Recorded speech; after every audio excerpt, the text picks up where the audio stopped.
You're watching NBA Now here on Chat Sports. Harrison Graham and Chase Sr. with you with the latest NBA news and rumors, and a bit of a stunner coming through the pipeline on Thursday, and we'll talk about it here for a few minutes. Lamarcus Aldridge announced his retirement after just a handful of games with the Brooklyn Nets, Chase. Yeah, only played 5 games with the Nets, and he surprisingly revealed that during his last game against the Los Angeles Lakers on April 10th, he played with an irregular heartbeat. It was something that he thought he was going to be able to play through. During the game, he dealt with some struggles with that, and then after the game, it got scary for him. He had to be taken to the hospital.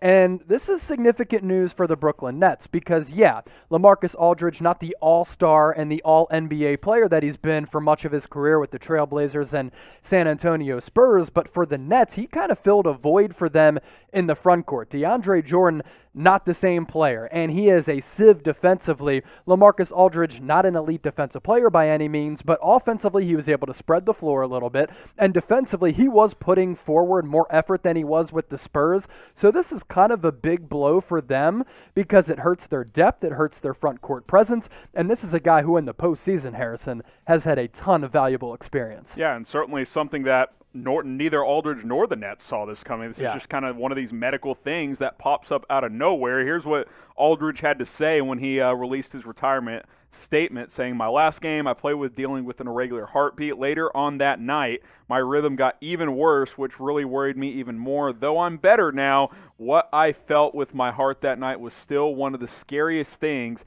that I've experienced." And, you know, in classic 2021 fashion, when you see things like this happen, people on Twitter are like, why is he retiring, this and that, blah, blah, blah.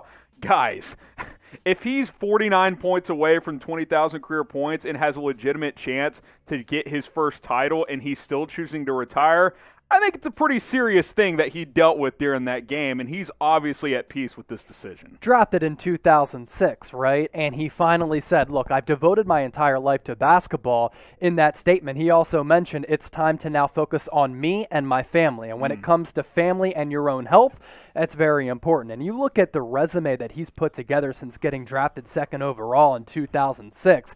7-time All-Star Harrison, 2-time All-NBA second team, 3-time All-NBA third team, and as you mentioned, just 49 points away from 20,000. I think we're looking at a guy, and we'll throw this question to the audience here in a second, that could be in the Basketball Hall of Fame when it's all said and done. Yeah, he's got an intriguing case. I mean, he played in a generation with a lot of talent, came in a few years after guys like LeBron, Chris Paul, Carmelo Anthony, Dwayne Wade, but a player who lasted 15 years and was a 20-8 guy basically his entire career.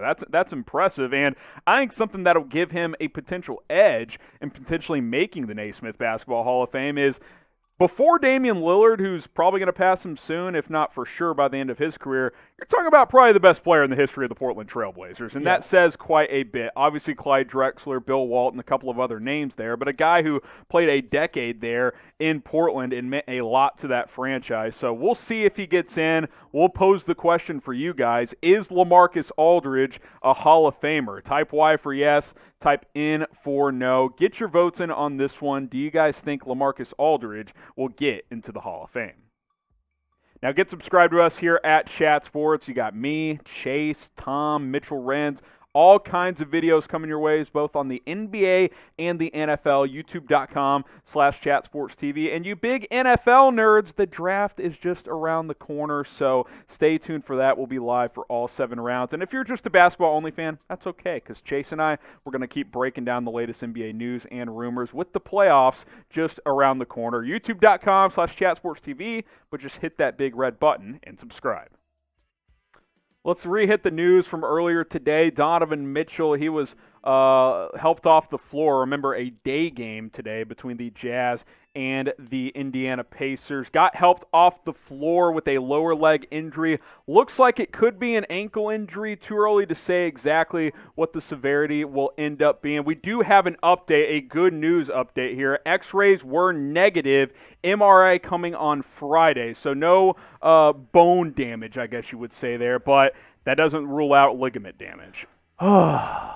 That's the sound that you heard from Utah when they got those x-rays back, because if Donovan Mitchell were to suffer a serious injury, it would significantly alter the Western Conference standings. You're talking about one of the best young players in the entire NBA. If he were to be out for an extended period of time, and obviously this just happened, we don't know how long he's going to be out, but if it was, say, a broken ankle and he was lost for the rest of the season, what a massive, massive blow to a Utah Jazz team who have been one of the best stories of the NBA season. They're number one in the Western Conference right now, which is a loaded Western Conference, and Donovan Mitchell has been a big reason for that. You're talking about one of the best young players in the NBA right now. His usage rate, Harrison, is insane. I mean, the entire offense goes through him, and he's really starting to round into form. If you look at his NBA stats since he entered the league out of Louisville, when he was kind of an unknown somewhat prospect because he was a mid-first round pick, he's gotten better and better and progressed each year, but he's really rounded into form this year as a player, as a leader.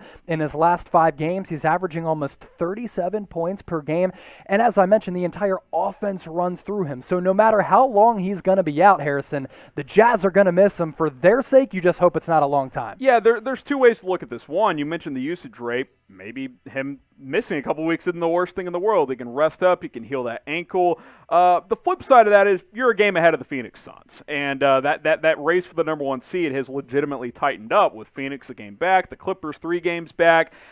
You know, if he's going to miss 2 or 3 weeks here, let's just say it's a standard sprained ankle, I would say at least 10 to 14 days, if not more. Logic would say you're probably at least going to dip down to the number 2, maybe even the number 3 seed, because like you said, Mitchell makes the offense go. So we'll see what happens here. The good news is there's no break here, which is a good sign. We'll see what the MRI tells us tomorrow, but I think you're feeling a little better if you're a Jazz fan than, say an hour or 2 ago when this initially came down during that game with the Pacers.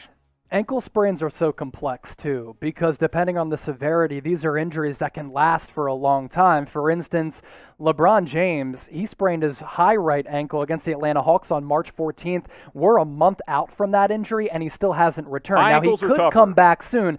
That's a different type of injury, which is why I mentioned the complexity of it, because LeBron James's injury was an inward ankle sprain. Whereas when we look at the replay of Donovan Mitchell, looked like he tried to defend a pass in transition. He got tangled up with an Indiana Pacer. He came down and his ankle sprained outward, which is sometimes better news and a quicker recovery process. But there's no doubt the Jazz are really going to miss him. I'm just happy it's not a break. Because this Jazz team with Quinn Snyder, they are playing such a fun offensive style. And you've seen in spurts in the past couple of years, they've made it to the NBA playoffs. Donovan Mitchell has had his moments. And as a team, they've had a lot of success. I think you were looking at this year as the year where, okay, they can finally make a splash. Donovan Mitchell being the big reason for that, because he's been one of the best offensive players in the entire NBA. So how concerned are you with the Mitchell injury scale from 1 to 10, 1 being not at all, he's going to play the next game, 10 being, oh, I'm still very, very scared about what the MRI could be? I'm at a 7. I'm feeling a little bit better than I was a little while ago, but still have some concerns. He couldn't put any weight on that ankle. So let us know. Scale it from 1 to 10.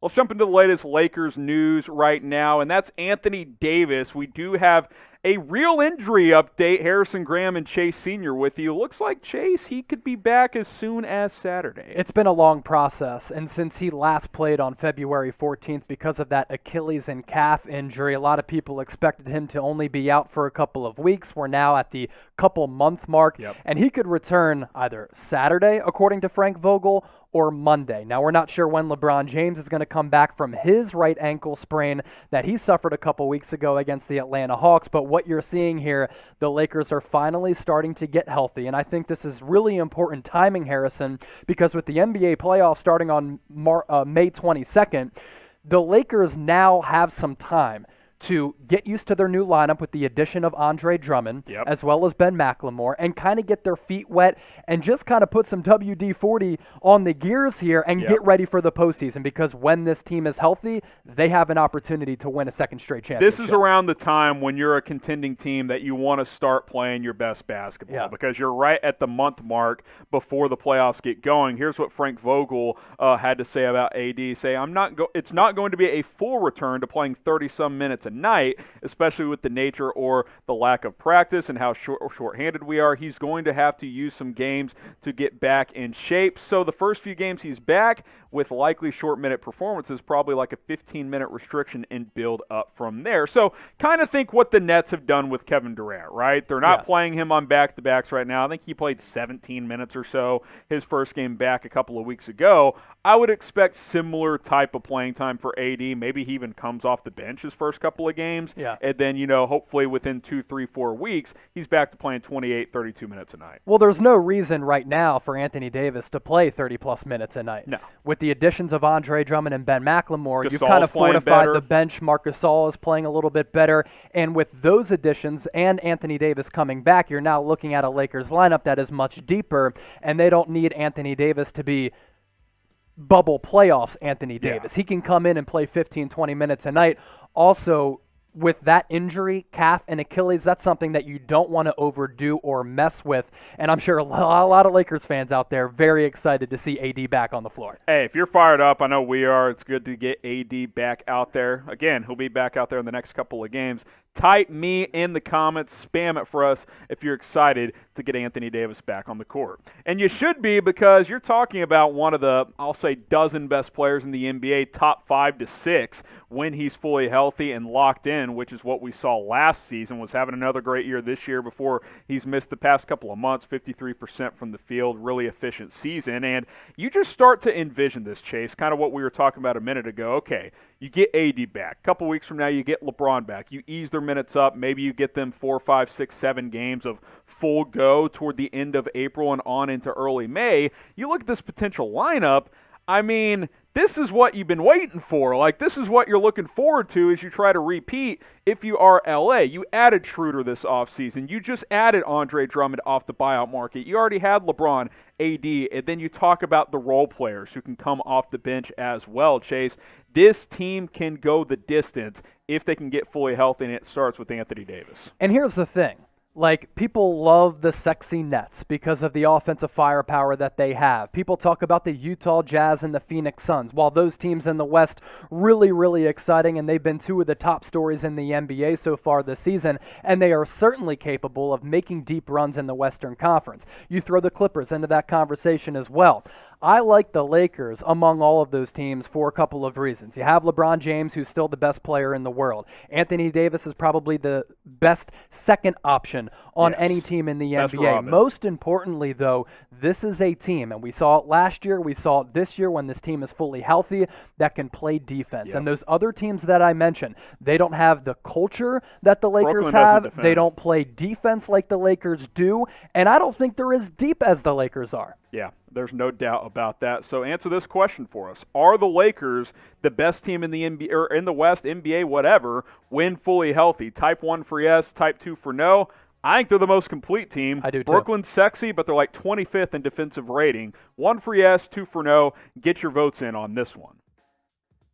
NBA Rumors is presented by the Newsbreak app. We partnered up with these guys about a month ago, and hey, I downloaded this app right away, and it's been a game changer for me. If you want local news alert based on your zip code, based on your city, keep up with things happening in your community, politics, pop culture, like I said, local news as well, food reviews, new restaurants popping up in your area, the Newsbreak app is for you. Go to chatsports.com/newsbreak. Sports content as well, including some videos from us here at Chat Sports. Chase, I know you're a big fan of this app. Huge fan, and it's funny because we were talking the other day about how far phones have come, how far apps have come. I remember being in high school, and I'd kind of sneak text under the desk with one of those keyboard phones. Now that I have an iPhone, I have a bunch of apps on it, and one of the apps that I use the most, it's the Newsbreak app, because as you mentioned, everything shows up on one single feed from your local news sources. So basically everything you need to know nationally, locally, in your community, it's right on the Newsbreak app. Think of it this way. Instead of downloading 10 different apps from different publications, it all comes together in one with Newsbreak. Chatsports.com/Newsbreak. That link will be in the comments. It'll be in the description. Go ahead and download the app today. Let's get into some Golden State Warriors news. Harrison Graham and Chase Sr. with you. We had an update a couple of days ago, and it is now official. James Wiseman is going to miss the rest of the season. He did have successful surgery on the meniscus injury, but now it's time to recover. Yeah, and we didn't know, and we still don't know how long that recovery is going to last. It could be anywhere from 4 to 7 weeks. It could be anywhere from several months, depending on the severity of it. And that's a type of injury where you go in, you clean it up, and you repair that meniscus, and you kind of figure out a timeline as far as when he'll return to the court in a couple of weeks and months. It's a slow process, and we'll see what happens. The good thing for James Wiseman, he's only 20 years old, so there's not a lot of tread on the tires. And according to Steve Kerr, he spoke with the media yesterday and said that the surgeon felt great about the surgery, and there are no concerns as far as James Wiseman's long-term health, which is great because when this guy was starting to get it together on the court this year for the Warriors, Harrison, he was flashing and he was playing really well. Yeah, suppose there's a scenario if the Warriors rally to make the playoffs and maybe win a series somehow, maybe he could return, but all signs are pointing to that he will not return this season. His teammate and leader, obviously, Steph Curry, had this to say about James Wiseman. Said, I hit him earlier today to let him know he has to think bigger picture. He's 20 years old. He's got a lot of basketball ahead of him. He has an opportunity now to flip a terrible situation on its head and work on his body and work on his mind. Good perspective from a guy who dealt with quite a few injuries early on in his career, especially with the ankle issues. Maybe not a knee injury of this caliber, but a guy who just last season missed basically an entire year. Well, it's pretty wild to think back on because earlier on in Steph Curry's career, those ankles were very problematic, yes, and he were. kept suffering those injuries. And for a little bit, a lot of people were thinking, okay, you have a smaller, shifty guard who's not the biggest, most physical guy in the world. Maybe those ankle problems could derail his career. He was able to get it together, and you're hoping that James Wiseman will be able to do that too. This is all about the long-term picture for the Golden State Warriors. This is your second overall pick, who when he was on the floor this year played really well and was very productive when he was in sync with this offense. And you saw it with this final stat line this year that there's a lot of potential there. Started to develop an elbow jumper. He was letting it fly from deep a little bit. He reminded me a little bit of a young Chris Bosh. I'm not sure he's going to be that 20 and 10 player that Chris Bosh was during his prime, but I think the makings of him being an all-star are there for James Wiseman. Yeah, and I think certainly the Warriors have been playing better as of late, but you got to be thinking next season and beyond because you're going to get Clay back, you get a healthy Wiseman back, you still have Steph playing at a very, very high level. No doubt. You get this core together, you add another piece, maybe you re-sign Oubre. You're thinking, okay, next year, a year of development for Wiseman. Warriors might be back, baby. This could be a legit The title Dubs. contender in the 2021-2022 season this next year. So James Wiseman set to miss the rest of the season, but the surgery supposedly went very well, and he should be ready to rock for this upcoming year. If you want to wish James Wiseman a speedy recovery, just like the video. All you got to do, hit that thumbs up icon, show the rookie some love, and he'll be back very, very soon, at least we hope.